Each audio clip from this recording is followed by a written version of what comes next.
Chapter 5. Tapping Through Glass. Summary. The Mega Pizzaplex is alive with color, noise, and smiling faces.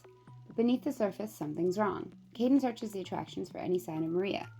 But the deeper he digs, the stranger things become. Claira finds herself alone outside, where the silence speaks louder than the crowd inside. And a single clue turns everything colder. Something is watching. And Maria? She didn't leave on her own. Chapter 5. Begin. The tank was cold. Maria, Lilith, she reminded herself, tried not to flinch at the sensation of the glass against her hands. She floated in place, barely able to move her legs, which were now encased in sleek metal and wires. Her reflection stared back at her from the tank's surface, eyes wide and glassy. She didn't know how much time had passed since she'd woke up. The moments before felt like a blur, a fragmented dream. The memory of her old body seemed so distant now, like something she'd only ever read about in a book. She tried to breathe in deeply, but the air felt wrong, thin. She was trapped in this new form, a mermaid animatronic. The horror of it settled in her chest. Heavy and suffocating. She wasn't human anymore. She wasn't even alive in a way she used to be. But her mind was still hers, her thoughts were still her own. She hadn't lost herself yet. Her hand twitched in the water, sending ripples across the surface of the tank. She needed to find a way out of here, to make sure Caden and Claira knew what had happened to her. She needed to reach them, somehow. Suddenly, a memory surfaced. The late-night shifts spent laughing with Caden as they learned Morse code together. It had been a silly joke at first, something to pass the time. But now it felt like the only lifeline she had. With trembling fingers, she tapped her knuckles against the glass. Soft at first, then harder. She paused, breath caught in her throat. Is he still here? She wondered. She began again, a rhythm to her tapping. Help.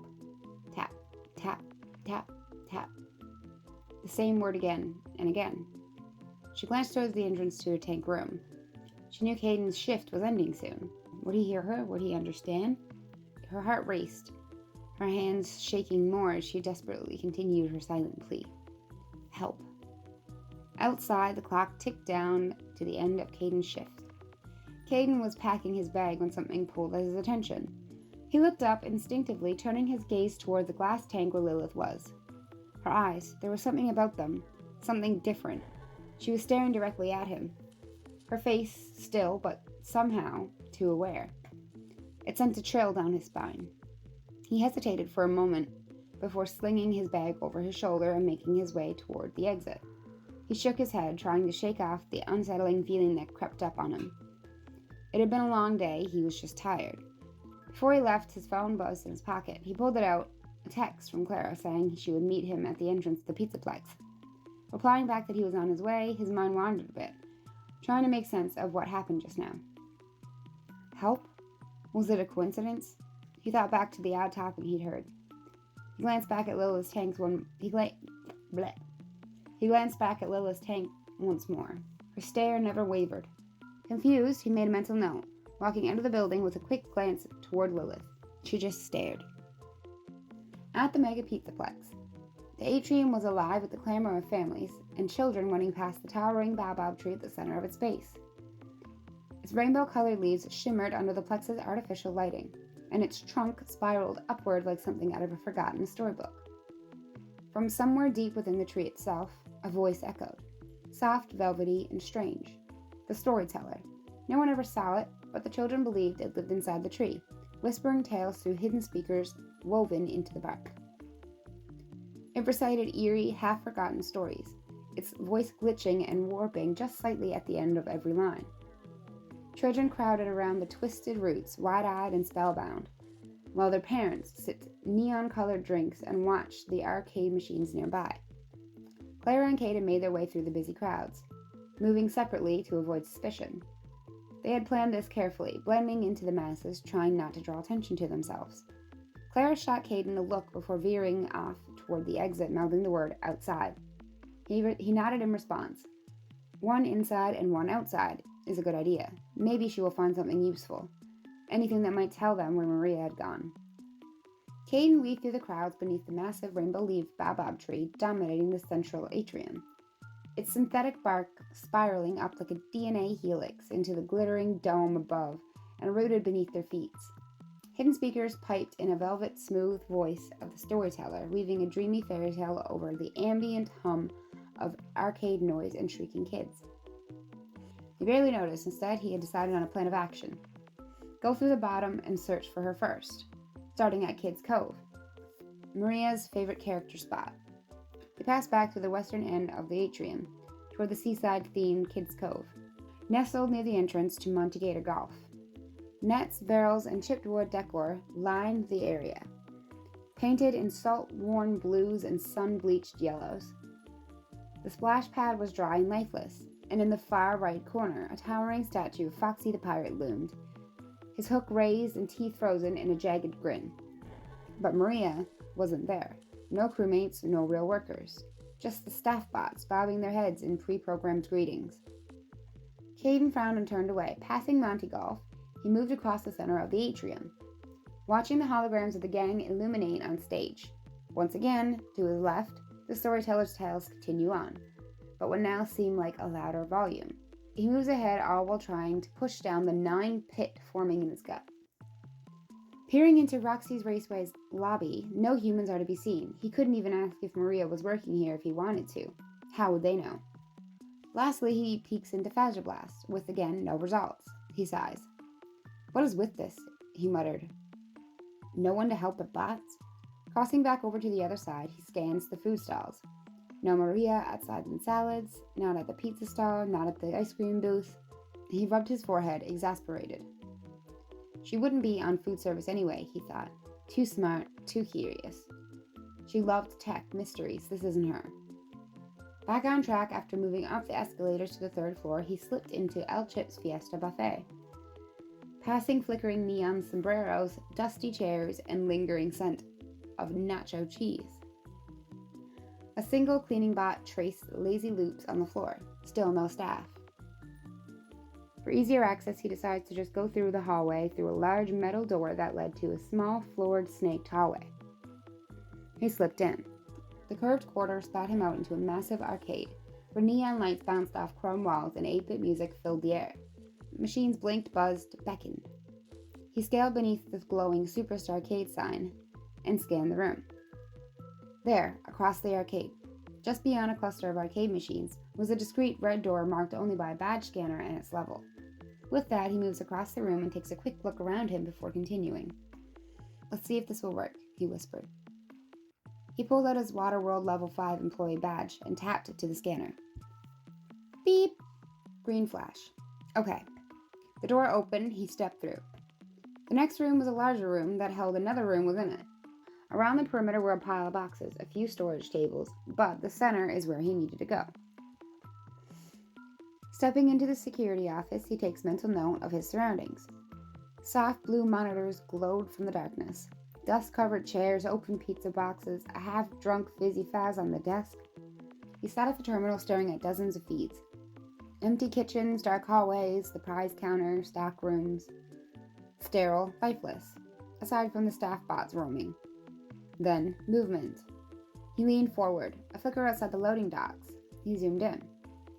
Claira. She paced, arms crossed, her body language sharp, nervous. Caden tapped at the controls, scrolling backward through the feed. The morning played in reverse than the night before, moving back through yesterday. One more night and another reversing sunset. He then pauses. There, a truck. He pressed play. The delivery truck backed into place. A figure jumped from the cab. Nora. She moved to the rear and began to pull out a metal gurney. Something long was strapped across it, so it seemed. Covered by a white sheet. Before he could see too much more, as she was wheeling it back, she stopped, staring directly into the camera. Her face was unreadable, then static. The feed exploded into a white noise. 5 seconds or so passed. When it returned, the truck was gone. Nora was gone. So was the gurney. Only the empty loading dock remained. Caden sat frozen, eyes locked on the screen, heart thudding. What the hell is going on? Caden stared at the screen, his blood running cold. Something wasn't right. He couldn't stay here for long. He needed to get out. But as he turned to leave, he froze. Standing in the hallway was Glam Rock Freddy. His eyes dim, his voice wrong. Are you lost? Superstar? Freddy croaked, his words drawn out, mechanical. Caden's heart pounded in his chest as he backed away slowly. Unsure of what to do, Freddy didn't move, just watching him with those dead, unblinking eyes. That wasn't right. He didn't act this way usually. Caden bolted, pushing through the other set of doors and sprinting down the neon-drenched hallway. He didn't dare look back. Once he burst into the crowded atrium, he forced himself to stop running, walking fast instead, weaving through the mass of guests like just another overstimulated teenager. His lungs burned, his thoughts raced.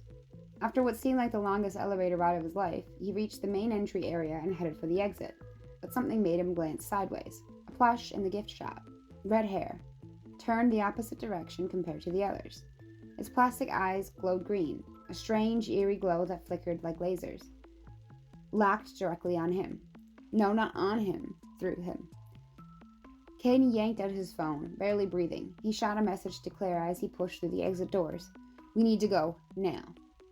Claira outside, loading docks. Outside, the world felt slower, muted. Claira made her way across the side lot, the hum of the Pizzaplex muffled behind thick walls. Wind brushed through her hair as she squinted up at the massive loading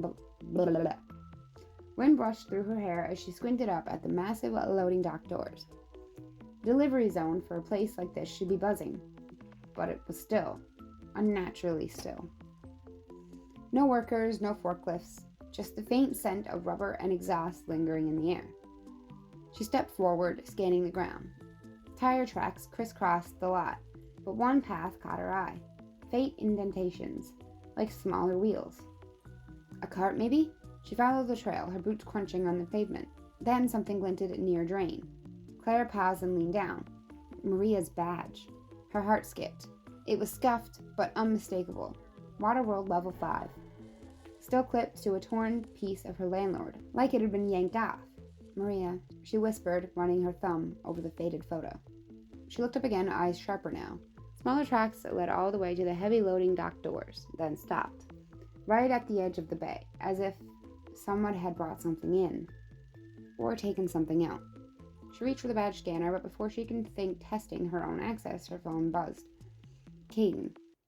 Too much for one day, we need to go now. She frowned. He didn't rattle easily. Pocketing the badge, Claira turned on her heel and jogged back to the main entrance, nerves threading her spine. Reunion. They meet in the parking lot and hop into Caden's car. Caden's face was pale, eyes darting. Claira didn't wait. I found her badge out by the docks. Caden nodded quickly. I saw the docks on the cams. A truck. Nora, she looked right into the camera, then static. Whole feed glitched out. Claire's jaw tightened. You don't think... No, I don't want to think like that. Did you find anything else? He hesitated. Freddy wasn't acting right, and... He lowered his voice. There was a plushie watching me. Its eyes were glowing green. They both stood still for a moment. We need to come back and go further. Something isn't right. Maria's badge? Nora in the truck? It's looking as if... Claira hesitated. Caden finished her sentence, almost as if she was taken. But to what extent? Claira quickly hushed him. No, I won't believe it. Let's not jump to conclusions. Caden frowned and let out a sigh. Yeah, you're right. It's just, none of this makes any sense. Between the weird goings-on here and at the Waterworld, I'm getting vibes of when Roy owned the park. Eerie, dark, twisted. Either way, we've got a lot more digging to do. Same time tomorrow? Claira nodded with a curious look. The water park's been weird too. How so? Caden thought for a moment, then said, I don't know. The new Lilith mechatronic has been acting strange. Aren't they all strange, though? They all give me the creeps, Claira said, peering over at him with a raised brow. You make a good point there. Caden opted to keep the tapping to himself, just for now. He didn't want to seem crazy or paranoid. Not yet. He wanted to look into it more first. Right, he said. We should get home. It's been a hell of a day. I'll drive you. End of chapter 5. Okay, so I just wanted to do a little hello at this point. I've done a couple of chapters without leaving a note to leave. So I hope you guys are all enjoying my little fan-made story. I'm having so much fun writing it. I'm pulling so many aspects from different areas. I hope you guys are able to locate where those are. Oh, as well as my encoded links. I hope that you guys are enjoying those, and there are a nice few at this point. I think there's 9, not including up to this point. Here on YouTube, I'm only up to chapter 5, as you guys know, but writing-wise, on Archive Our Own and Wattpad, I'm on chapter 7. So you can go read that there if you don't want to wait for the videos to come out on here, but they will be recorded every Tuesday. So yeah, please, if you guys enjoy the story, please give me a like, comment, a little subscribe, and if you guys have any questions or I don't know, just comments about the story, I'd love to hear it. I would absolutely love to hear your guys' input. But anyways, until next Tuesday, see you then.